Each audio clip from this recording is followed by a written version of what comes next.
Good morning and welcome to lockdown lesson number 2 on putting.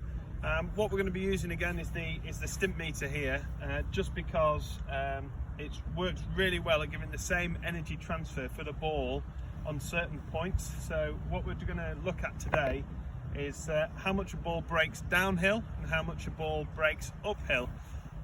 What we're going to do is we're going to roll a few of the balls down to start with, down the slope on the 18th here. I'm going to put a pink tee in and we're going to map how the ball has travelled down the slope. Hopefully what this is going to do is give you a visual, something visual to see, and how the ball is moving down the slope and how much it's moving from, in this instance, left to right. Should we have a go? So if you look, I've measured, I've aimed the stimp meter right directly towards the pink tee in the distance. What I'm going to do, I'm going to put the ball just at the top like I did on the previous session.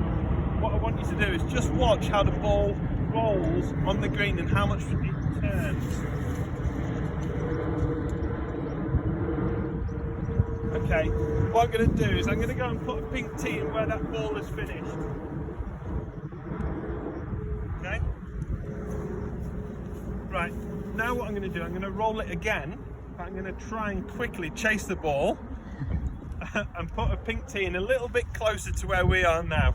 So hopefully I'm a little bit quicker on my feet.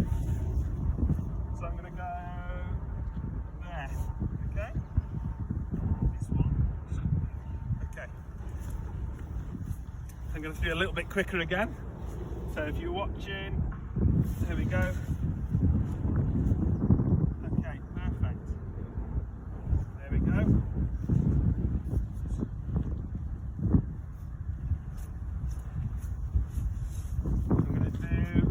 Two more.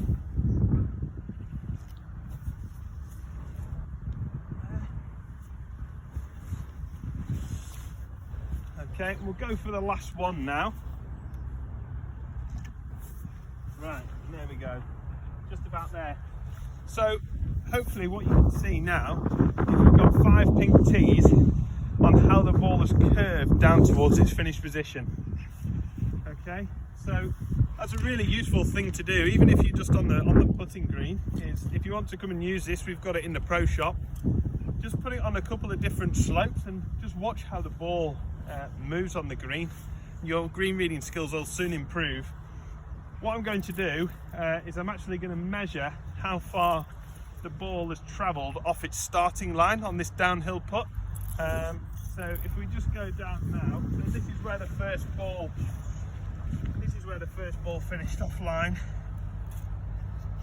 Okay, that's about 4 feet. Okay, what I'm going to do now, I'm going to bring the stimp meter and we're going to do the same putt up the hill, and we're going to see how much it breaks as well. So I'll bring this with me. So yeah, I've pretty much just gone back on the starting line of where we had the first putt. Okay, right, I'm just going to line up the stimp meter. Okay, so same as before, I'm going to put the ball just at the top of the stimp meter here, so it has the same energy when it leaves as it does on the downhill putt. We're going to measure how much further, or not as far, the ball has moved off the line. Okay.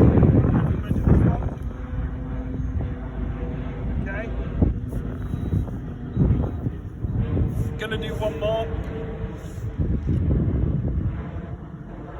Look at that. Okay, that's really good. So they finished right next to each other. So what I'm going to do, I'm going to now track down the starting line. So right, does that look okay? Yeah. Pretty straight. Okay. Right. So that's my point there. So what I'm going to do is I'm going to measure. So that has moved just over a foot. Okay, so about 1.25 foot. So what I'm going to do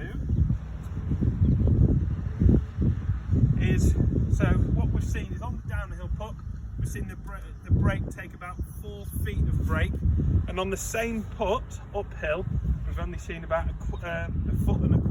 Okay, so the main lesson for this is putts that break downhill or putts that break downhill are going to break a lot more than the same putt that goes up the slope.